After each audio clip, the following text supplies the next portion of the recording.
Retornamos com o programa Momentos Espirituais, iniciando a segunda hora do nosso programa de hoje, dia 10 de maio de 2019. Hoje nós daremos sequência ao capítulo 36, capítulo intitulado O Sonho, e todos nos recordamos daquele encontro maravilhoso que o André teve com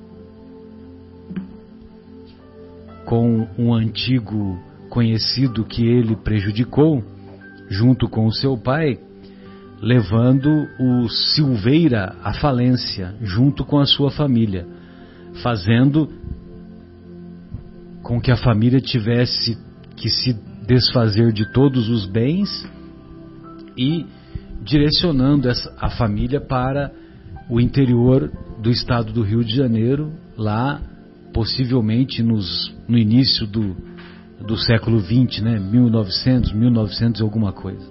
Porque o André Luiz era jovem, né?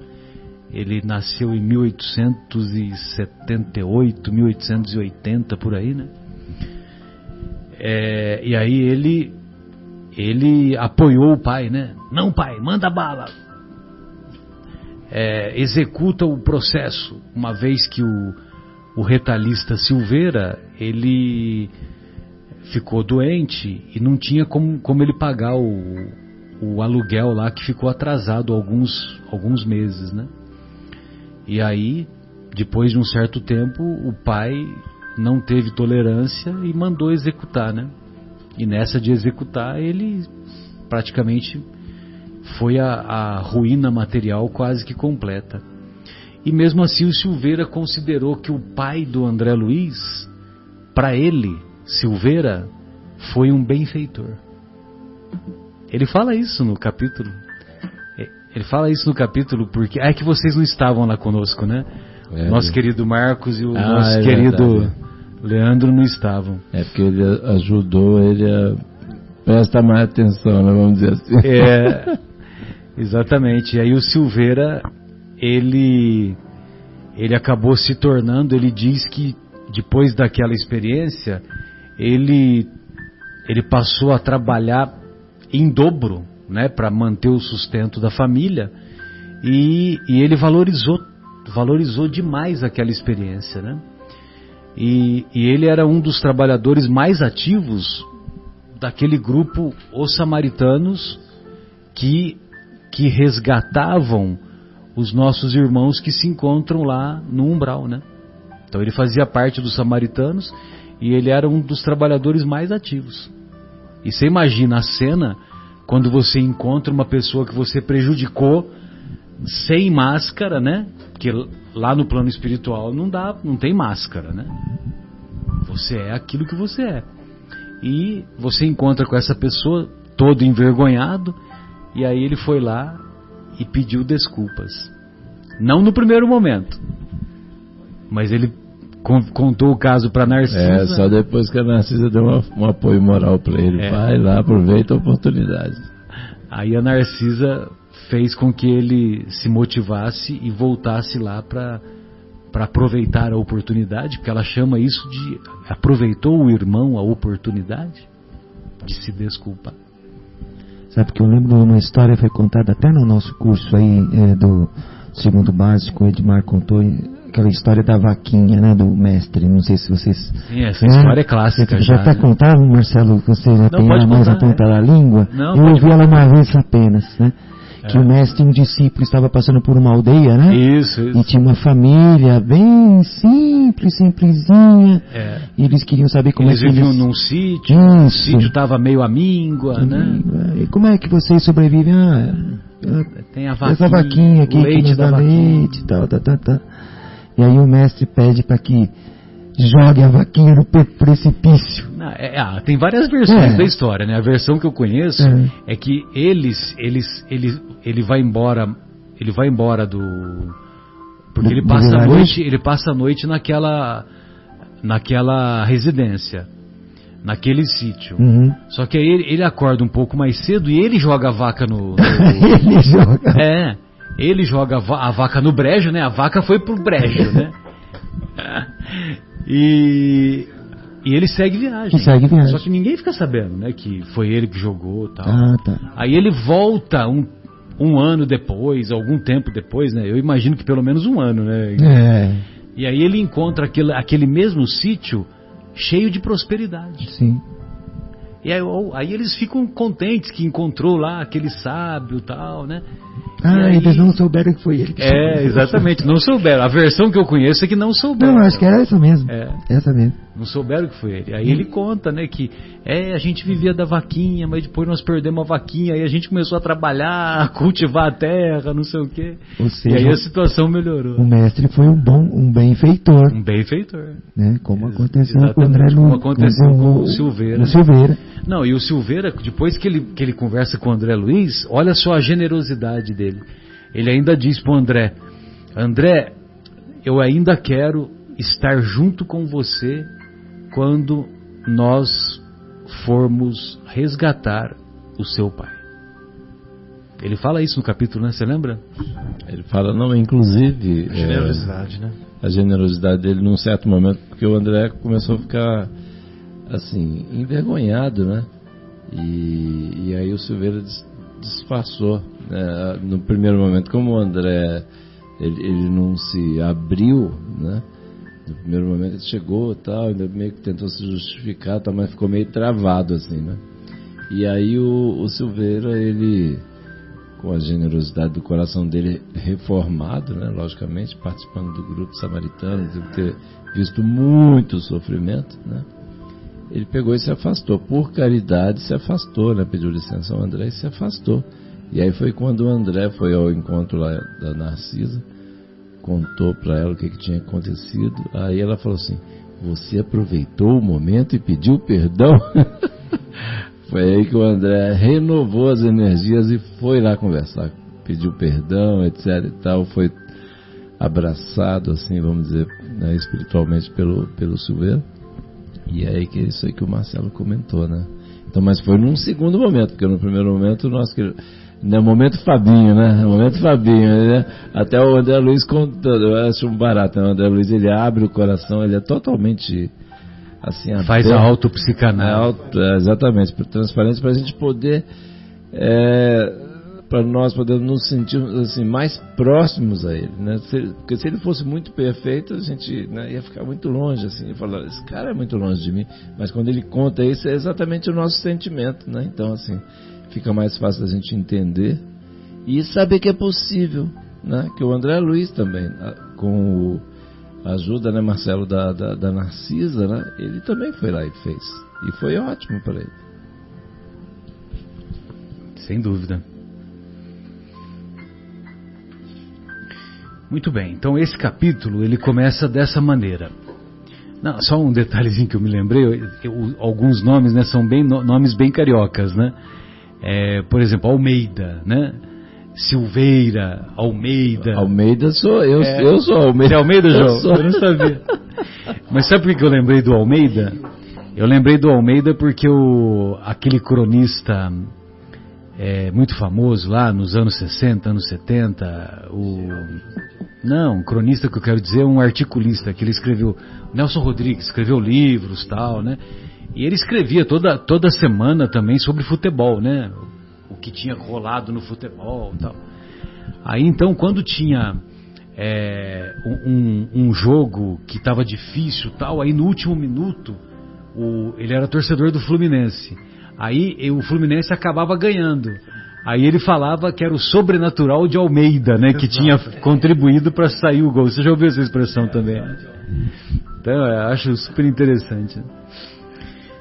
Muito bem, então vamos lá.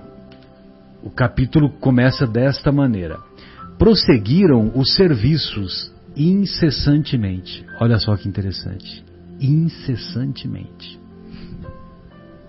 Enfermos exigindo cuidado, perturbados reclamando dedicação. Ao cair da noite, já me sentia integrado no mecanismo dos passes, aplicando-os aos necessitados de toda sorte. Pela manhã, regressou Tobias às câmaras e, mais por generosidade que por outro motivo, estimulou-me com palavras animadoras. Muito bem, André, exclamou ele contente. Vou recomendá-lo ao ministro Genésio e pelos serviços iniciais receberá bônus em dobro. Olha só que bacana, né? Então já deu um estímulo, né? Porque o bônus hora vinha dobrado, né? Ensaiava palavras de reconhecimento quando a senhora Laura e Lísias chegaram e me abraçaram.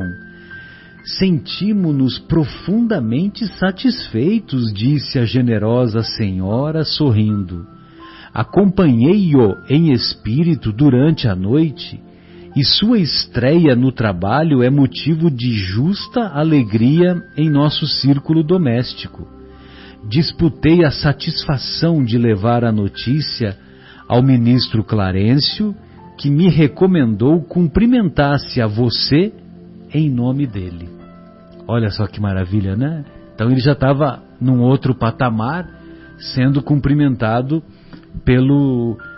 por todos os que estenderam mãos generosas naquele período difícil de recuperação, quando ele chegou lá à colônia Nosso Lar.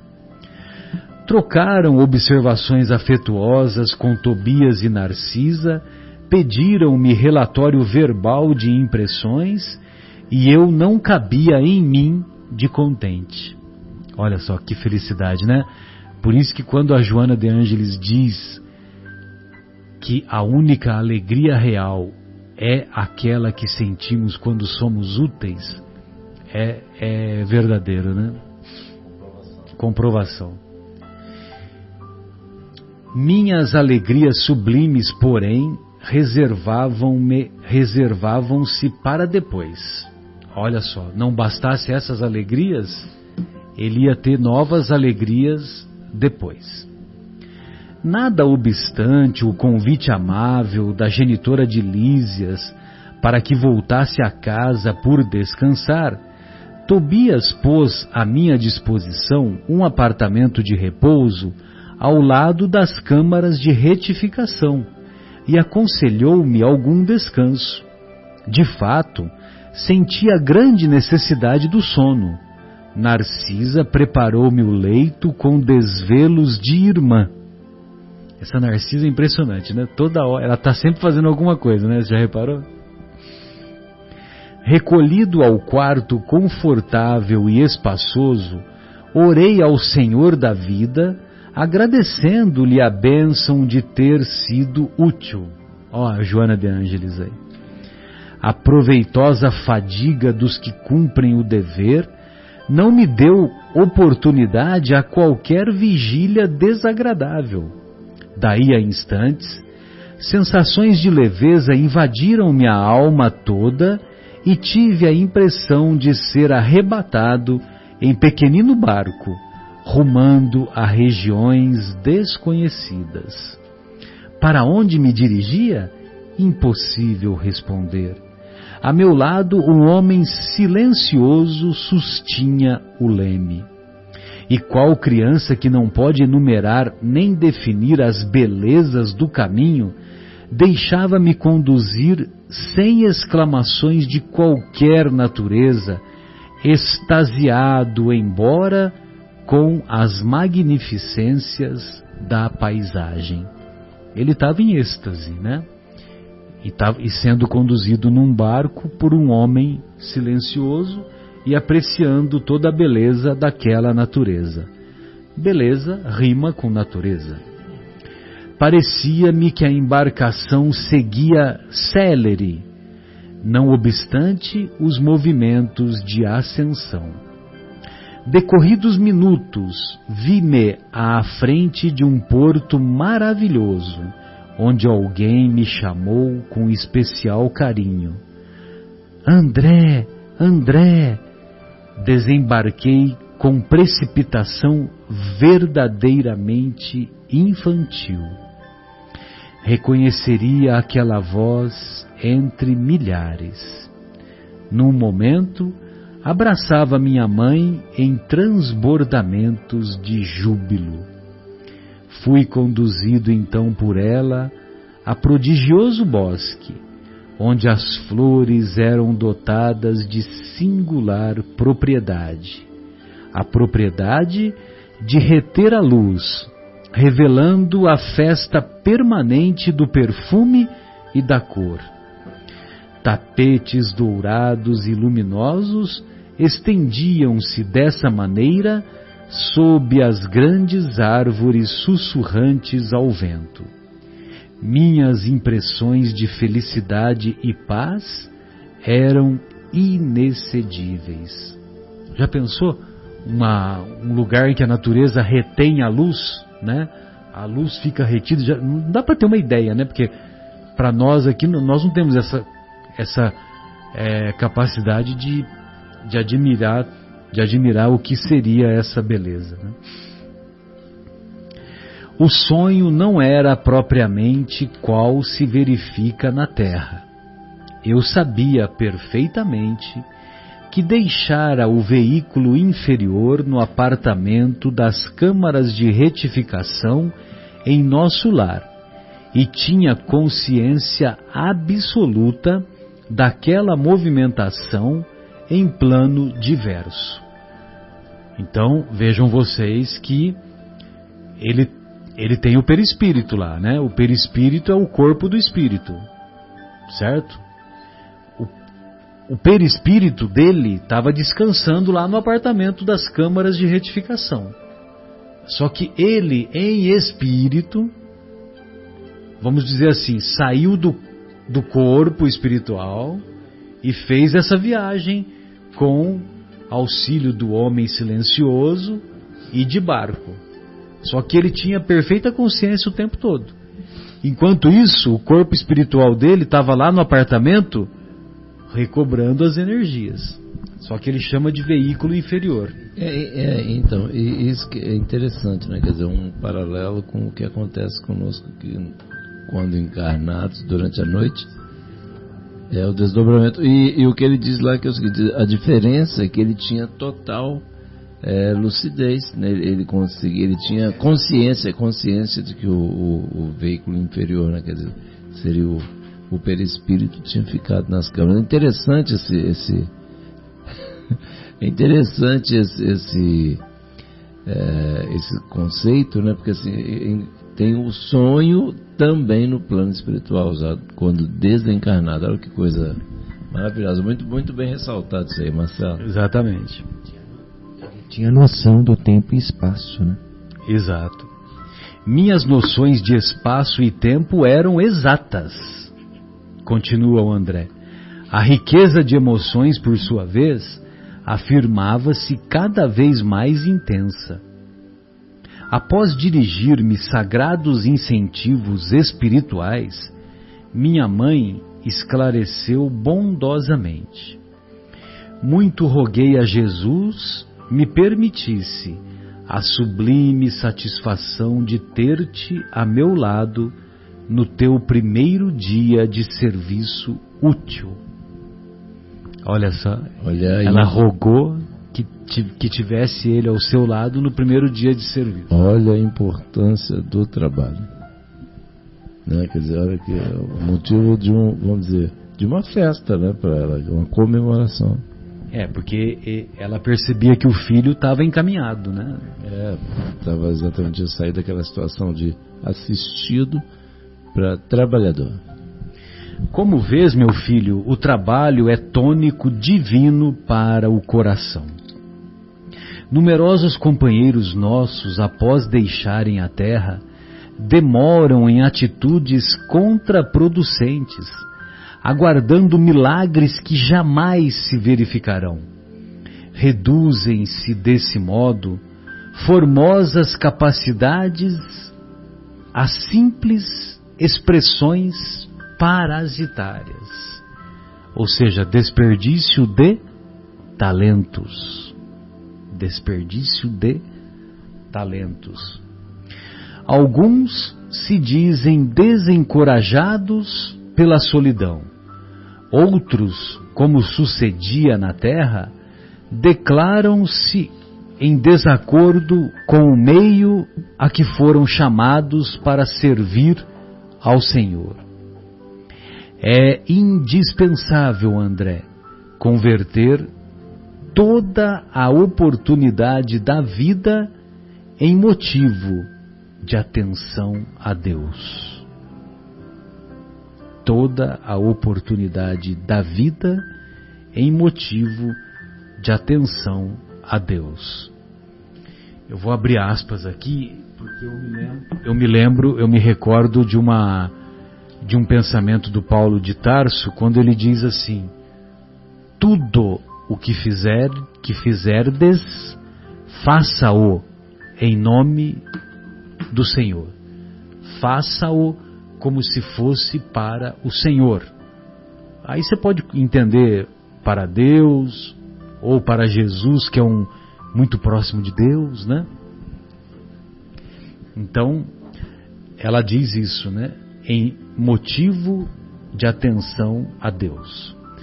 Nos círculos inferiores, meu filho, o prato de sopa ao faminto, o bálsamo ao leproso, o gesto de amor ao desiludido, são serviços divinos que nunca ficarão deslembrados na casa de nosso Pai.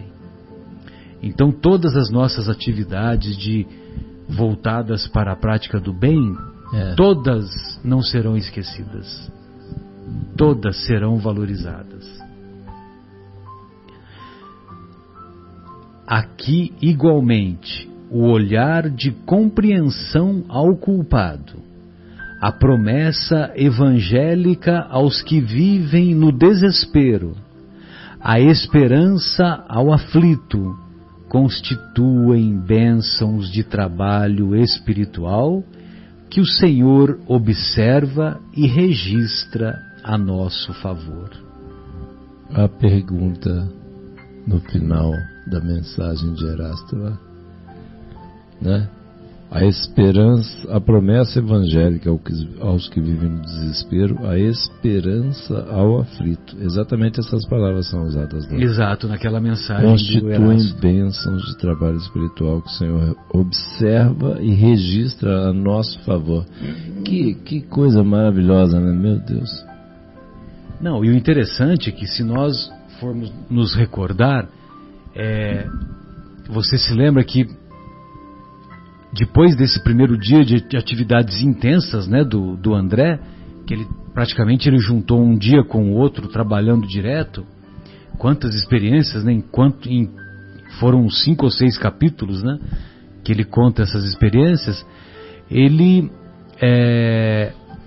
em espírito, a dona Laura observou as atividades dele, o Lísias, o Clarencio tomou conhecimento, o Tobias tomou conhecimento e a mãe. E a mãe nem se encontra na colônia Nosso Lar. A mãe se encontra em esferas mais elevadas. Então, aí eu me recordo daquilo que o nosso querido Rossandro conta, o Guilherme. O Rossandro conta assim, que teve um dia que ele estava querendo pedir pela internet uma pizza. E aí ele pesquisou lá na internet, viu uma pizzaria que era mais próxima da casa dele. Aí ele fez a pesquisa e na pesquisa o Google apontou qual que era a pizzaria mais próxima da casa dele.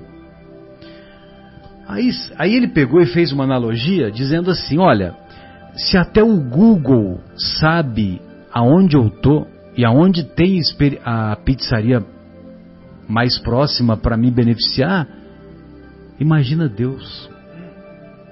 O que Deus não sabe sobre nós? O que Jesus, o que os benfeitores espirituais? Não à toa, o que o Paulo de Tarso nos ensina? Que somos acompanhados por uma nuvem de testemunhas. Uma nuvem de testemunhas. Não é pouca coisa não, uma nuvem. Mesmo a gente que já está acostumado, vamos dizer assim, a esse conceito, né, de que a gente está 90% do tempo está sempre, né, sendo No Livro dos Espíritos fala claramente, né, que os nossos atos são muito influenciados, né, pelos Espíritos que estão constantemente ao nosso lado. O tempo todo, né? O tempo todo. E aí, mesmo nessa situação, né, mesmo nós já tendo estudado, lido várias vezes o Livro dos Espíritos, a mesma pergunta e tal. Exatamente, isso mesmo, assim, no Livro dos Espíritos deixa bem claro, assim, que não é uma coisa que mais ou menos, será que tem alguma influência?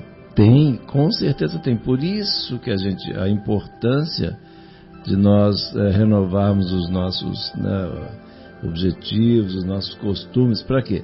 Para melhorarmos as nossas companhias. Porque aí as influências que nós vamos sofrer são influências de gente boa. Daí nasce a importância, né, de nós mantermos o padrão vibratório em equilíbrio. Exatamente, né? Exatamente. A pergunta que o nosso querido Guilherme fez referência, eu não me recordo o número, mas a pergunta é assim: os espíritos exercem influência em nossas vidas? Porque no Livro dos Espíritos você não sabe o que é melhor, né? Se as perguntas que o Kardec elaborou ou as respostas, né? 459. Aí, então, Guilherme, lê aí a pergunta e lê a resposta, por gentileza. Influem os espíritos em nossos pensamentos e em nossos atos? Resposta: muito mais do que imaginais. Influem a tal ponto que, de ordinário, são eles que vos dirigem. De ordinário, são eles que vos dirigem. Resumindo, são eles que nos dirigem. Então, por isso, né, olha a importância, né, da gente renovar essas nossas companhias, né? Já que a gente vai estar sendo dirigido, tem um piloto automático, né, que seja um bom piloto. Mas a pergunta não fala da qualidade ou categoria dos espíritos. Os espíritos nos dirigem. Então, se somos um fantoche, por exemplo, são várias cordinhas, né? E possivelmente vários espíritos que ali nos puxam, né? A gente tem que saber que cordinha obedecer, né? Porque os nossos mentores também estão ali nos dirigindo ou tentando, né? Sem dúvida. Daí a questão da sintonia e da harmonização com os pensamentos elevados e com a vigilância permanente. Agora, mesmo assim, né? Mesmo assim, muitas vezes vamos dizer assim que nós escorregamos, né? Quando não são poucas as vezes. Quando se refere a nós falamos que, olha, eu escorreguei, né? Agora, quando são os outros, né? Fez uma burrada, né? Eu não vou falar outro termo, né? Fez uma burrada. Outra vez, né? Aquela caridade, né, que a gente deixa sempre transbordar. Exato. Muito bem, então ela diz que alguns se dizem é indispensável, André, converter toda a oportunidade da vida em motivo de atenção a Deus. Todos os nossos atos registram a nosso favor, né? O Senhor observa e registra a nosso favor. A fisionomia de minha genitora, continua o André, estava mais bela que nunca. Seus olhos de Madonna pareciam irradiar luminosidade sublime. Suas mãos transmitiam-me nos gestos de ternura fluidos criadores de energias novas, a par de caridosas emoções. O Evangelho de Jesus, meu André, continuou amorosamente. Lembra-nos que há maior alegria em dar que em receber. Na oração de Francisco de Assis é assim também, né? Aprendamos a concretizar semelhante princípio no esforço diário a que formos conduzidos pela nossa própria felicidade. Dá sempre, filho meu. Sobretudo, jamais esqueças dar de ti mesmo em tolerância construtiva, em amor fraternal e divina compreensão. A prática do bem exterior é um ensinamento e um apelo para que cheguemos à prática do bem interior. Jesus deu mais de si para o engrandecimento dos homens que todos os milionários da terra congregados no serviço, sublime embora da caridade material.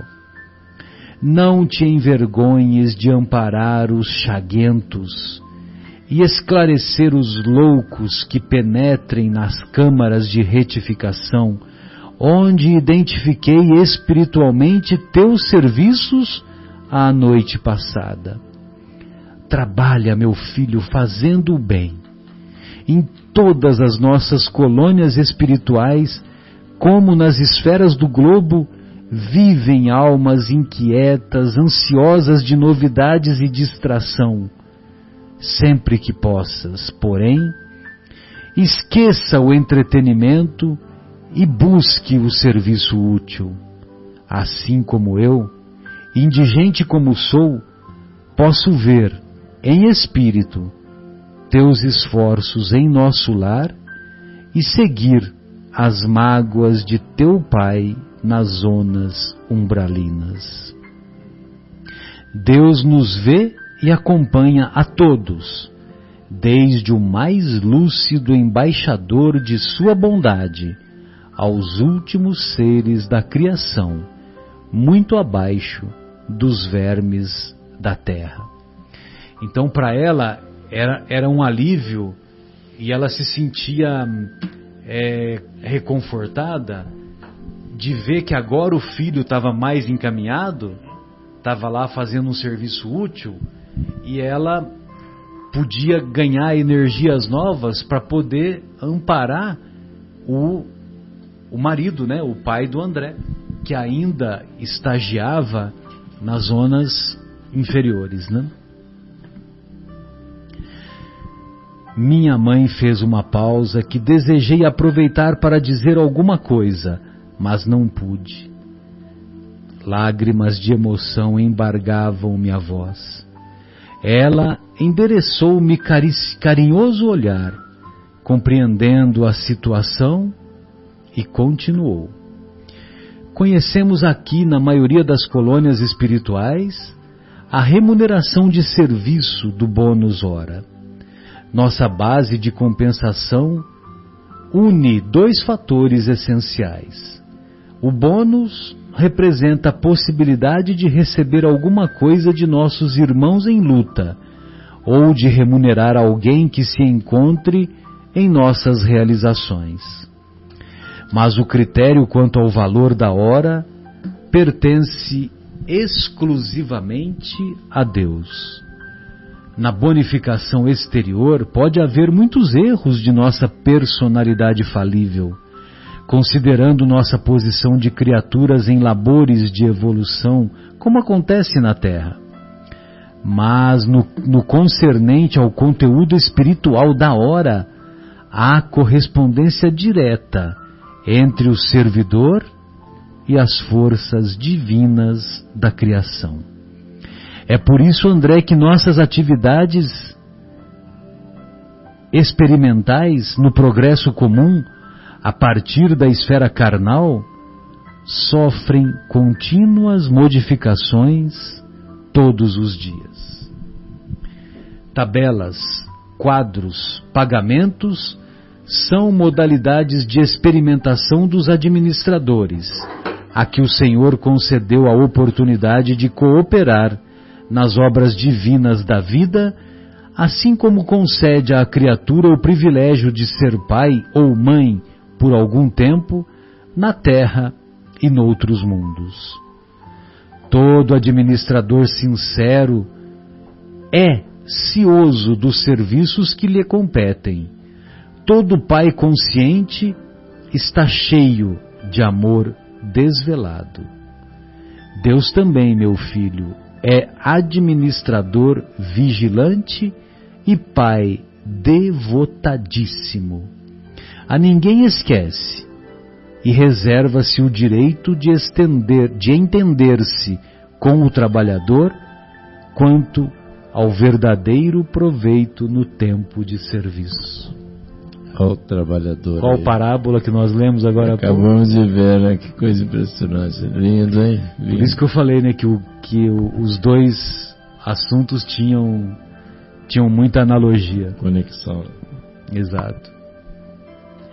Toda compensação exterior afeta a personalidade em experiência, mas todo o valor do tempo interessa a personalidade eterna, aquela que permanecerá sempre em nossos círculos de vida, em marcha para a glória de Deus. É por essa razão que o Altíssimo concede sabedoria ao que gasta tempo em aprender e dá mais vida e mais alegria aos que sabem renunciar.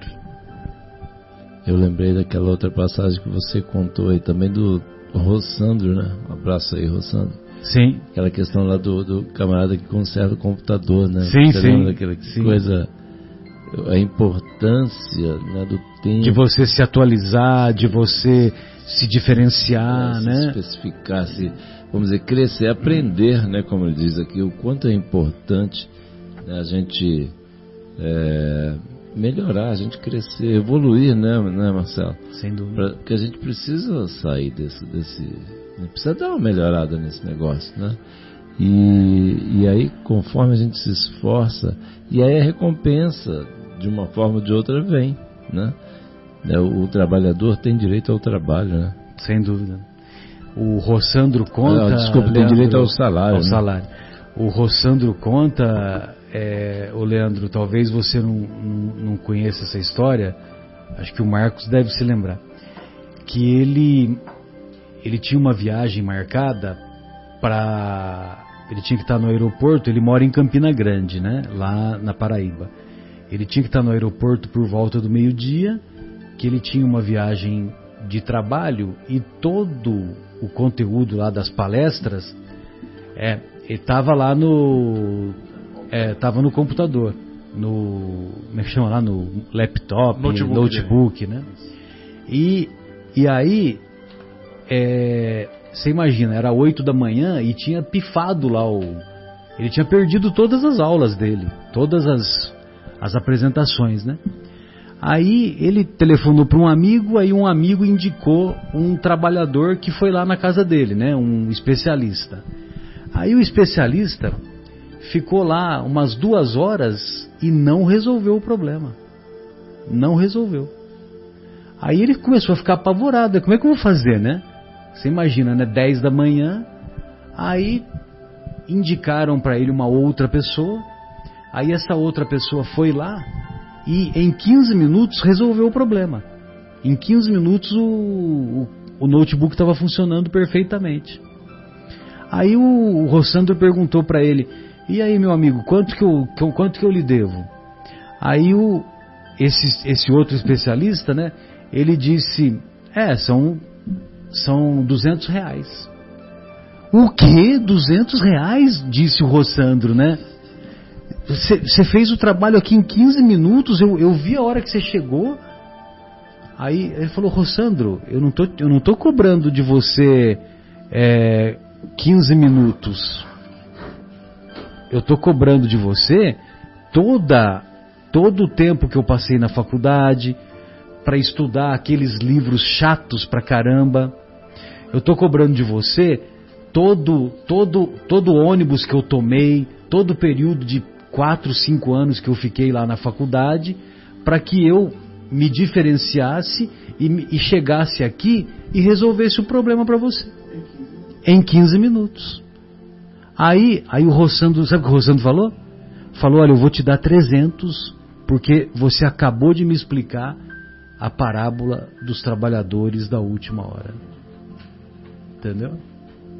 Então é nesse sentido que o João lembrou, né? E acabou caindo bem, né? Caindo bem, você vê que porque coisa. Nós estamos falando sobre a obra Exatamente. Nosso Lar, nesse capítulo que a mãe do André está falando sobre a importância da hora, né? Da hora. E aí da hora também, trabalhada com afinco, com dedicação. e aí eu me lembro que o Rossandro fala assim, de todos os momentos que ele se dedicou, especialização, etc. E realmente, né, quer dizer, você vê, que exemplo mais claro para a gente entender, porque assim, lendo, né, só as parábolas, por isso que é uma coisa complicada, por isso que assim, facilita a gente pegar o Evangelho segundo o Espiritismo, né, que tira o véu, né, das letras de Jesus, né, porque Jesus mesmo falou que ele não podia contar tudo lá na época, a gente não, que ele veio, né, aqui ao nosso encontro, a gente não tinha condição de entender. Então, essas coisas têm que vir sendo contadas aos poucos para a gente poder entender. E aí essa passagem do Rossandro aí esclarece. É muito significativa. Perfeitamente, né? Quer dizer, assim, o exemplo é muito claro, assim, para a gente poder entender, né, Marcão?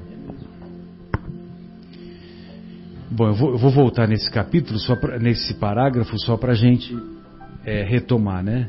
Porque nós abrimos um parêntese um pouco prolongado, né? Toda compensação exterior, diz a mãe do André, afeta a personalidade em experiência. Mas todo valor de tempo interessa a personalidade eterna, aquela que permanecerá sempre em nossos círculos de vida, em marcha para a glória de Deus. É por essa razão que o Altíssimo concede sabedoria ao que gasta tempo em aprender, que é o caso desse funcionário aí, né, desse especialista, né? Sabedoria ao que gasta tempo em aprender e dá mais vida e mais alegria aos que sabem renunciar. Minha mãe calou-se enquanto eu enxugava os olhos. Foi então que ela me tomou nos braços, acariciando-me desveladamente. Qual o menino que adormece após a lição, perdi a consciência de mim mesmo, para despertar, mais tarde, nas câmaras de retificação, experimentando vigorosas sensações de alegria. Sensacional. Senhores, sensacional. André Luiz, eu te amo, André Luiz. Esse André Luiz é demais, eu também. Sensacional, né? Porque essa autopsicanálise que ele faz e dando tantas informações, né? Você vê que aí, depois dessa experiência, aí você vê que ele adormeceu mesmo, né? Olha lá, ó. Qual menino que adormece, perdi a consciência de mim mesmo. Ele apagou, né? Aí ele apagou mesmo, para despertar mais tarde nas câmaras de retificação. Então, tem repouso, sim, senhor. Tem repouso, tem sono lá no mundo espiritual. Agora, é lógico, né? Depende do nível evolutivo de cada um, depende das circunstâncias de cada um. Por exemplo, tem aqueles que se encontram nas regiões inferiores, certamente eles não repousam porque estão sempre fugindo de si próprios, né? Estão lá, né? Naquela angústia, naquela ansiedade, naquela situação difícil. Fora as perturbações, né? Exatamente, enfrentando as perturbações quase que o tempo todo. Por outro lado, tem a ministra veneranda, né? É ministra veneranda? Que trabalha o tempo todo, entendeu? Ela só trabalha o tempo todo. Teve 1 milhão de horas, né? 1 milhão de bônus hora que nós fizemos as contas e deu 46 mil dias, né? Contando do nosso tempo de 24 horas, né? Então, quer dizer, e tem o André que está nessa situação, que ele está retomando a vida, que ele está retomando os afazeres, está retomando a utilidade do seu trabalho. O equilíbrio, não é, Marcelo? Está retomando o equilíbrio. Retomando o equilíbrio. E assim, essa questão, você puxou muito bem, assim, a questão igual eu comentei agora há pouco também, de essa franqueza dele, né? Esse formato cristalino dele colocar assim, as dificuldades, né? Os sentimentos. é muito legal, assim. Eu sou também um fã incondicional desse queridão. E assim, porque ele nos aproxima muito, né? Quer dizer, das nossas, ele se aproxima muito das nossas dificuldades, né? Das nossas fragilidades, né, Guilherme? Então assim, fica muito fácil da gente entender. E é muito, nossa, que coisa maravilhosa essa conclusão dele aí desse encontro com a mãe dele, renovando as forças para ele poder continuar, né? Porque imagina se é fácil, né? Quer dizer, a gente imaginar, ele estava falando ali, ele está falando de uma forma poética, né? Narrando, mas você imagina que sofrimento passar a noite lá nas câmaras de edificação recebendo, né? Espíritos, irmãos nossos, recém-chegados do umbral, né? Resgatados pelos samaritanos, né? Quer dizer, você imagina todo... Igual ela fala aqui, né? Não me lembro exatamente quais os termos, mas assim, os espíritos enlouquecidos e tudo que, né? São espíritos super sofridos que estão chegando lá, e a situação é extremamente desagradável, né? Não é nada fácil. Ele está falando de uma forma bonita, né? Poética, vamos dizer assim, né, Marcelo? Mas assim, ele foi muito elegante na forma com que ele coloca. Elegante, né? Exatamente, mas assim, a situação não é nada fácil, né, Leandro? É uma situação, um trabalho pesadíssimo. Para poucos. Para poucos, assim, e demanda, né, Marcelo, assim, energia, e é por isso que vem aquela necessidade do repouso, né? O próprio, acho que foi o Tobias, né, que falou para ele precisava repousar mesmo, ele tinha necessidade de repousar, porque depois de tanto esforço, né, igual todos nós já tivemos em algum momento da vida aí, numa situação em que enfrentamos trabalhos mais pesados, de estresse e tal, e que chegava no limite lá na frente, falando, nossa, não aguento mais agora, eu preciso realmente dormir, né? E é um prazer, né, enorme, né, quando a gente consegue repousar com a consciência tranquila, né, do dever cumprido, né? Só para comentar, assim, essa frase final também é sensacional, né? É por essa razão que o Altíssimo concede sabedoria ao que gasta tempo em aprender, e dá mais vida e mais alegria aos que sabem renunciar. Dá mais vida, então dá força, dá mais vida e alegria àqueles que renunciam. A sabedoria já é uma alegria, né? A sabedoria de aprender, né? Exatamente. Como ele se dedica a aprender, então ele adquire. Mas não sabedoria. é de graça, né? A pessoa tem que fazer jus a essa sabedoria. Exato. E quando você renuncia, você ainda tem mais alegria ainda.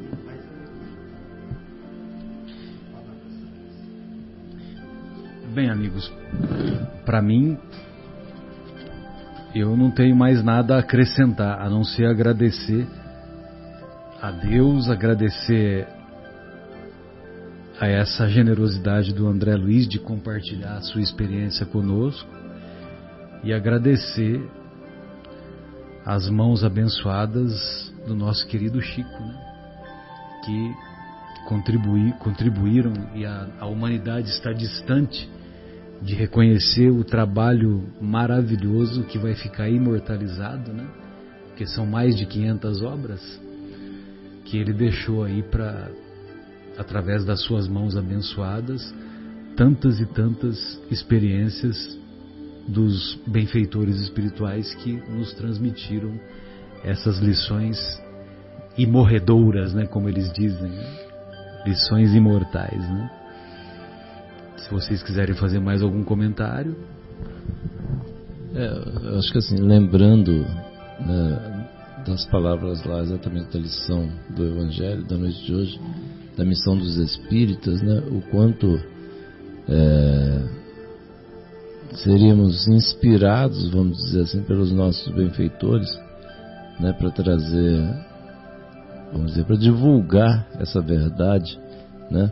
E hoje, graças a Deus, né, esperamos que, já partindo para as minhas despedidas aqui, Marcelo, eu queria aproveitar e agradecer também a Deus aí, agradecer aos espíritos queridos aqui presentes, aos amigos aqui presentes, aos queridos ouvintes também, e esperamos que as nossas conversas, né, as nossas observações, né, venham a surtir efeitos, né, de renovação nos corações, né, como com certeza surtirão efeitos nos nossos corações, né, que estamos aqui conversando, discutindo, avaliando os meandros lá e lembrando do outro capítulo, etc. E a ligação desse capítulo do nosso lar com a lição, o capítulo do Evangelho da semana. Então, assim, que todos esses momentos, todas essas observações que fizemos com o maior carinho, que possam atingir todos os corações, e agradecemos profundamente a Deus pela bendita oportunidade de estarmos aqui. Uma boa semana a todos e fiquem com Deus. Marcos, suas despedidas. Bem, amigos, eu também agradeço muito estar estudando esse livro. Eu já havia lido, mas apenas lido, né? E quando a gente lê uma obra e você não capta dela toda a essência que ela tem, isso faz com que você tenha que relê-la e lê-la. E esse livro Nosso Lar, ele é belíssimo, ele está cheio, tem linhas de extrema sabedoria, linhas de palavras de consolo, de palavras belíssimas, de ensinamentos belíssimos. Então recomendo, aqueles que leram, leiam novamente, leiam capítulo por capítulo, linha por linha, buscando compreender as frases, compreender os ensinamentos que são passados, né? Eu, no primeiro momento, não compreendi, né? Dessa vez estamos estudando os capítulos, estudando um por um, aí você vê que basta um capítulo para que você veja a obra como um todo, né? Nem veja ela como um romance, mas vá nas linhas e vejam os ensinamentos que ali são passados. Então, muito obrigado a todos. Desejo a todos aí uma excelente semana, um final de semana excelente também, e um feliz Dia das Mães, um domingo. Abracem suas mães, né? Aproveitem que elas estão aí, né? Aqueles que ainda as têm. Fiquem com Deus. Uma boa semana a todos, se Deus quiser. Lelê?